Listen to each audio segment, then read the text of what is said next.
Assalamualaikum warahmatullahi wabarakatuh. Waalaikumsalam warahmatullahi wabarakatuh.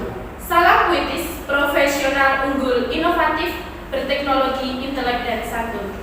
Berjumpa kembali di acara diskusi kelompok mata kuliah Titer bersama saya Monika Dwi Ambarwati sebagai moderator. Di sini saya tidak sendirian melainkan didampingi oleh para narasumber kita yang cantik dan tampan. Narasumber kita yang pertama ada Mas Edo Bagus Setiawan. Narasumber yang kedua ada Mbak Novita Setiawati, dan narasumber yang ketiga ada Mas Diki Kurniawan. Untuk mempersingkat waktu, langsung saja kita mulai diskusi kita pada hari ini. Setelah kemarin kita berdiskusi tentang definisi Titer, sejarah singkat Titer yang meliputi asal mula Titer, Titer Yunani klasik, Titer Romawi klasik, dan Titer abad pertengahan. Maka pembahasan hari ini kita melanjutkan materi yang kemarin, yaitu tentang Titer zaman Renaissance, Titer zaman Elizabeth, Titer abad 17 di Spanyol dan Perancis, Titer restorasi di Inggris, Titer abad 18, Titer awal abad ke-19, Titer abad 19 dan realisme, Titer abad 20 dan Titer Indonesia. Saya akan bertanya kepada narasumber kita yang pertama, yaitu Mas Edo. Menurut Mas Edo, apa sih ciri-ciri dari Titer zaman Renaissance? Ciri-ciri dari teater zaman itu yaitu yang pertama, naskah lapang yang dipertunjukkan meniru teater zaman Yunani klasik. Yang kedua, cerita bertema mitologi atau kehidupan sehari-hari. Yang ketiga, tata busana dan setting yang dipergunakan sangat inovatif. Yang keempat, pelaksanaan bentuk teater diatur oleh kerajaan maupun universitas. Nah, yang saya ketahui bahwa pada zaman ini juga melahirkan satu bentuk teater yang disebut commedia dell'arte, yang merupakan bentuk teater rakyat Italia yang berkembang di luar lingkungan istana dan akademisi pada tahun 1575, dan bahkan bentuk ini sudah sangat populer di Italia. Menurut pendapat Mas Edo, apa sih ciri khas dari commedia dell'arte? Ciri-cirinya yaitu yang pertama, para pemain dibebaskan berimprovisasi mengikuti jalannya cerita dan dituntut memiliki pengetahuan luas yang dapat mendukung permainan improvisasinya. Yang kedua, menggunakan naskah lakon yang berisi garis besar cerita. Yang ketiga, cerita yang dimainkan bersumber pada cerita yang diceritakan secara turun-temurun. Yang keempat, cerita terdiri dari 3 babak didahului prolog yang panjang. Itu yang saya ketahui. Jadi, sedikit banyak tentunya sudah tahu ciri-ciri dari Titer zaman Renaissance. Selanjutnya kita beralih ke narasumber kita yang kedua, Mbak Novita Setiawati. Bersama Mbak Novita kita akan bahas tuntas Titer zaman Elizabeth. Menurut Mbak Novita, apa ciri-ciri dari Titer zaman Elizabeth? Ciri-ciri Titer zaman Elizabeth yaitu yang pertama, pertunjukan dilaksanakan siang hari dan tidak mengenal waktu istirahat. Terus yang kedua, tempat adegan ditandai dengan ucapan dengan disampaikan dalam dialog para tokoh. Yang ketiga, tokoh wanita dimainkan oleh pemain anak laki-laki, tidak pemain wanita. Yang keempat, penontonnya berbagai lapisan masyarakat dan diramaikan oleh penjual makanan dan minuman. Dan yang terakhir, menggunakan naskah lakon. Masih bersama Mbak Novita, kita bincang tentang Titer abad 17 di Spanyol dan Perancis. Pertunjukan drama yang berkembang pada Titer abad 17 di Spanyol dan Perancis adalah autos sacramentales. Menurut Mbak Novita, apa ciri-ciri dari autos sacramentales? Ciri-cirinya yaitu yang pertama, tokoh-tokoh dalam cerita adalah tokoh simbolik, misalnya si dosa. Si bijaksana dipertemukan dengan tokoh supranatural dan manusia biasa dengan cerita berdasarkan kehidupan sekuler maupun ajaran-ajaran gereja. Terus yang kedua, dipertunjukkan di atas kereta kuda atau 2 tingkat yang dinamis caros. Kereta-kereta kuda tadi juga membawa setting.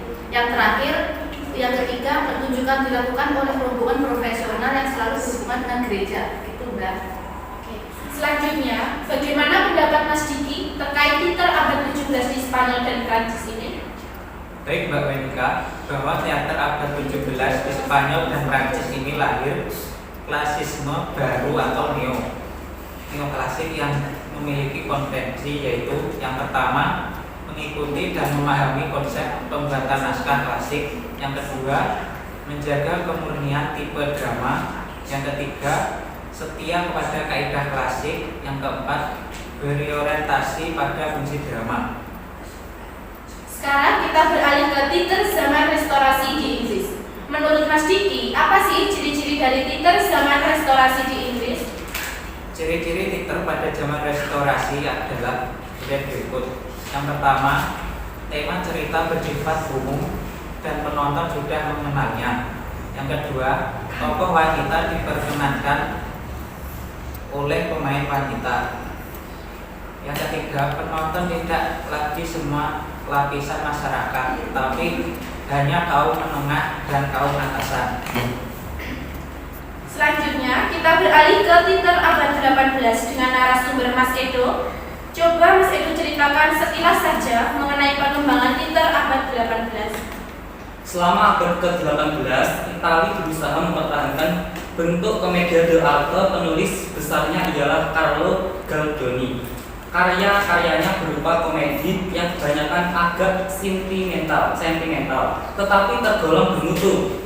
Penulis naskah yang lain adalah Carlo Gozzi. Ia tidak meneruskan tradisi kommedia dell'arte, tetapi menciptakan sendiri komedi-komedi fantasi dengan adegan-adegan penuh improvisasi. Pada awal abad ke-19, terdapat pertunjukan teater besar yang dikenal dengan nama romantik. Menurut Mbak Novita, apa saja ciri-ciri pertunjukan teater romantik? Menurut saya Mbak, ciri-ciri pertunjukan teater romantik adalah yang pertama, menggunakan naskah dengan struktur yang bersifat longgar dengan karakter tokoh yang berubah-ubah di setiap episode. Terus yang kedua, setiap bagian plot cerita memiliki episodenya sendiri atau plot episodik. Yang ketiga, inti cerita adalah masalah kebebasan memberontak pada fakta dan aturan yang bersifat klasik. Yang terakhir, panggung dihiasi dengan gambar-gambar yang sangat indah. Selanjutnya, coba Mas Diki ceritakan sekilas tentang sejarah teater abad 19 dan realisme yang ada di Amerika. Sampai abad 19, teater di Amerika dikuasai oleh stock company dengan sistem bintang. Sebuah rombongan drama lengkap dengan peralatannya serta bintang-bintangnya mengadakan perjalanan keliling. Dengan dibangunnya jaringan kereta api, stock company semakin berkembang di tahun 1870. Akibatnya, seni teater terbesar luas di seluruh Amerika. Maka muncullah teater-teater lokal. Stock company lenyap dua sekitar tahun 1900. Sindikat teater berkuasa di Amerika dari tahun 1896 sampai 1915. Realisme menguasai panggung-panggung teater Amerika pada abad 19. Usaha melukiskan kehidupan nyata secara teliti dan detail ini dimulai dengan pementasan naskah-naskah sejarah. Setting dan kostum diusahakan sepersis mungkin dengan zaman cerita. Coba Mbak Novita jelaskan secara singkat mengenai teater abad 20. Pada awal abad 20 inilah istilah teater eksperimental berkembang. Banyak gaya baru yang lahir, baik dari sudut pandang pengarang, sutradara, aktor ataupun perata artistik. Tidak jarang usaha mereka berhasil dan mampu memberikan pengaruh seperti gaya simbolisme, surrealisme, epik, dan absurd. Oke, selanjutnya, apa saja sih teater yang ada di Indonesia? Teater yang ada di Indonesia yaitu ada wayang wong, ketoprak, ludruk, randai, dan masih banyak lagi. Itu tadi diskusi mengenai sejarah perkembangan teater. Saya ucapkan terima kasih banyak kepada ketiga narasumber saya. Sekian dan terima kasih. Wassalamualaikum warahmatullahi wabarakatuh. Waalaikumsalam warahmatullahi wabarakatuh.